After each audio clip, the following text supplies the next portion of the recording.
आपण पाहतात माणदेशी न्यूज, मान तालुक्याचा बुलंद आवाज।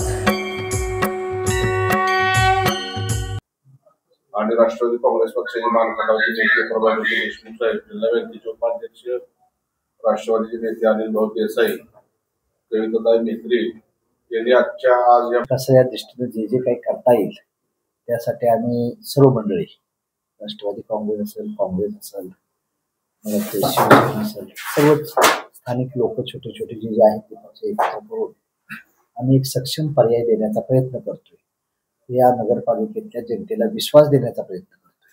त्यासाठी आम्ही एक ह्या युद्धभूमीला तयार झालेलो आहे। स्थानिक इथलं नेतृत्व आहेत, तिथले विद्यमान आमदार साहेब, मंत्री साहेब यांच्या विरोधात एक आघाडीच्या दृष्टीने आमची चाललेली आहे। तर आपल्या माध्यमातून आमचा आवाज या जनतेपर्यंत जावा आणि विकासाला मतदान द्यावं यासाठी आम्ही मंडळी एकत्र करण्याचा प्रयत्न करतोय। त्यामध्ये स्थानिक नेतृत्व तालुक्याचं आहे, त्याच्या विरोधात इतर सर्व पक्षाच्या मंडळींना एकत्र करण्याचं काम जानकर साहेबांच्या नेतृत्वाखाली सर्वांनी एकत्र यायचा निर्णय झालाय। मसवडमध्ये आतापर्यंत ही नगरपालिका सगळ्यात जुनी नगरपालिका आहे, परंतु ज्या सुविधा उपलब्ध झालेल्या आहेत गेल्या 15 वर्षामध्ये पिण्याचं पाणी सुद्धा या ठिकाणी उपलब्ध होऊ शकलं नाही, दुर्दैव आहे। 15 वर्षापूर्वी जी काही 15-20 वर्षापूर्वी पाईपलाईन झाली होती त्यात काही बदल झाला नाही। अनेक भागात गेल्यानंतर आरोग्याच्या, पाण्याच्या आणि रस्त्याच्या प्रचंड असुविधा झाल्याचं लोक सांगतायत। आणि म्हणून आम्ही सर्वांनी निर्णय घेतलाय की सिद्धनाथाचा आशीर्वाद घ्यायचा आणि जे काही चांगलं करता येईल, वाईट प्रवृत्तीच्या विरुद्ध लढा उभा करायचा, त्यासाठी आम्ही सर्वजण एकत्र झालोय आणि इथं असलेल्या सर्वच पक्षाच्या मंडळींना एकत्र करण्याचं, एकत्र निवडणूक लढवण्याचा निर्णय काल जानकर साहेबांच्या नेतृत्वाखाली आम्ही सर्वांनी घेतलाय आणि लवकरच त्याची प्रचिती आपल्या सर्वांना येईल। या ठिकाणी नगरपालिकेच्या विकासाची घोडदौड भविष्य काळामध्ये वेगाने व्हावी आणि सर्वसामान्य माणसाला इथं राहत असताना सुरक्षित वाटावं। एखाद्या ठिकाणी गेलो तर लोक म्हणतात की तुमच्याबरोबर बोलताना आम्हाला भीती वाटते, कोणतरी आम्हाला रोकेल का काय।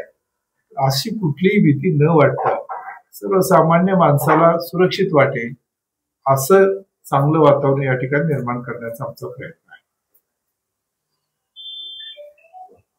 सिद्धनाथाचा आशीर्वाद घेऊन एक वेगळं सोशल इंजिनिअरिंगचं सर्व राजकीय पक्षांना, विरोधी असणाऱ्या सगळ्यांना एकत्र घेऊन एक वेगळी लोकांच्या मनातली आघाडी करावी या भावनेतनं आदरणीय माजी मंत्री आदरणीय महादेवरावजी जानकर साहेब असतील, आदरणीय प्रभाकर देशमुख साहेब, आम्ही सगळेजण मिळून एकत्र येऊन, म्हणजे त्यामध्ये महाबाई जगताप पण आहेत, ते समजा कामानिमित्त बाहेर गेलेत, बाकी आहेत सगळेच काँग्रेसचे असतील, तर सगळ्या पार्टी जे काही एकाच एक लढत कशी देता येईल याच्या दृष्टीने आम्ही काल सगळे एकत्र बसलो होतो। मग मनोजदादा पवार असतील, सगळे आम्ही काल एकत्र बसलो होतो। बाबर सर आहेत, आज ते बाहेर गेलेत, या आदरणीय एकनाथराव शिंदे साहेबांचाही गट आहे, बाबर सर आहेत, जे बाकीचे सगळे पक्ष आहेत, सगळ्यांना बरोबर घेऊन एकाच एक मसवड शहरामध्ये लढत व्हावी, ही जी जनतेच्या मनातली भावना आहे ती भावना पूर्ण करण्याच्या दृष्टीने आम्ही काल एकत्र बसलो होतो। आणि आज आपल्याला जानकर साहेबांनी आणि आदरणीय देशमुख साहेबांनी सांगितलंय अशी आघाडी करून सगळ्यांना बरोबर घेऊन मसवडचं इलेक्शन एक वेगळ्या पद्धतीनं झालेलं आपल्या सगळ्यांना दिसेल।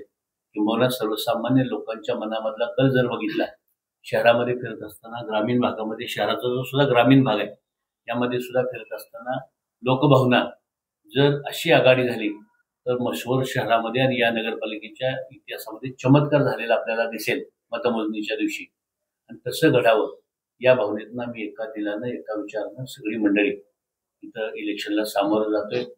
आपल्याला दिसेल सगळ्या पद्धतीचं सोशल इंजिनिअरिंगचा सगळा फॉर्म्युला एकत्र करून हे इलेक्शन अत्यंत चांगल्या पद्धतीने ताकदीने लढलं जाईल।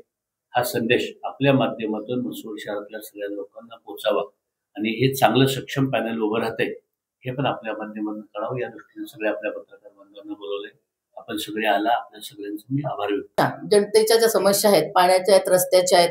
रस्ते जर बघितले आपण तर अगदी मासळवाडीला जाणारा रस्ता आहे किंवा माळी गल्लीतला बायपासचा रस्ता आहे, राऊतवाडीचा रस्ता आहे. अगदी चांदणी चौकातला तुम्ही इथलेच आहात तर त्या शहरातलेच आहात तर तिथल्या जनतेचे हाल आपण बघतोय. म्हणजे रस्ते मंजूर करून ठेवलेत वर्षानुवर्ष आणि मग जाऊन नुसतं नारळ फोडणार का? पिण्याच्या पाण्याचे प्रश्न आहेत, शुद्ध पाणी येत नाहीये. अगदी परवा दिवशी पाऊस झाला तर तुम्हाला माहिती आहे की पुऱ्या महाराष्ट्रात अशा बातम्या लागल्या की मसवडमध्ये महापूर, जो दुष्काळ भाग आहे आपला, की तिथं मसवडमध्ये महापूर का आलं असेल तर गटारं नाही आहेत व्यवस्थित. आज पण तिथं काही काम केलं नाही. इतकं मोठं नुकसान झालं जनतेचं त्या पावसाच्या त्या सगळ्या पाण्यामध्ये, आज पण त्याचं त्यांनी काम केलेलं नाही. आणि मग फक्त दहशत पसरायची, माणसानं कुठंतरी वेटीस धरायचं, त्याला घाबरायचं. आणि ही लोकशाही आहे. आमचं जे इलेक्शन आहे, आम्ही जे इलेक्शन याच्यासाठी लढतोय की लोकशाही वाचायला पाहिजे. आज ते लोकशाहीचा गळा घोटायला निघाले. मसवडमध्ये जर आपण बघितलं जी मतदार यादी आहे त्याच्यात जवळजवळ 600-700 मतदार आहेत, दुबार मतदार आहेत. म्हणजे काँग्रेसचे नेते राहुलजी गांधी यांनी जी वोट चोरी सांगितली आपल्याला, ती वोट चोरी सगळीकडे वोट चोरी आहे. म्हणजे भाजपच्या जे सत्तेत आता सरकार बसले ते वोट चोरी करून आलेले आहे. आणि म्हणून हे इलेक्शन आहे ना ते संविधान वाचवण्यासाठी, हे इलेक्शन लोकशाही वाचवण्यासाठी. म्हणजे मीटर गटर हे जे आहेत आपले प्रॉब्लेम, वॉटर मीटर आणि गटर, हे तर सोडवणारच आहे आम्ही. पण हा जो दहशत जी सुरू आहे किंवा ही जी वोट चोरी करून जे माणसाचं आमचं जे इलेक्शन आहे ना आता हे मशीनच्या विरोधातलं आहे. आणि म्हणून लोकशाही वाचायला पाहिजे. आणि मसवडचे शहर आहे ते सुरक्षित शांततेत जगणारे, कारण की नागरिक सुज्ञ आहेत मसवडमधले. पण कुणी येऊन दादागिरी करत असेल, आणि सर्वात महत्वाचं आमचं जो आघाडी आहे, जरी नेतृत्व दादांकर साहेबांकडे असेल आणि प्रभाकर देशमुख साहेबांचे जरी आमच्याकडे मार्गदर्शन असेल तर साहेब आमचा अजेंडा हा आहे की आमच्या गावात आमचा कारभार असणार आहे. कोणीतरी बाहेरचा येऊन रिमोट कंट्रोल करून हे गाव चालवणार नाही. हे गाव आम्हीच चालवणार आहे, आमच्या गावातली माणसं चालवणार.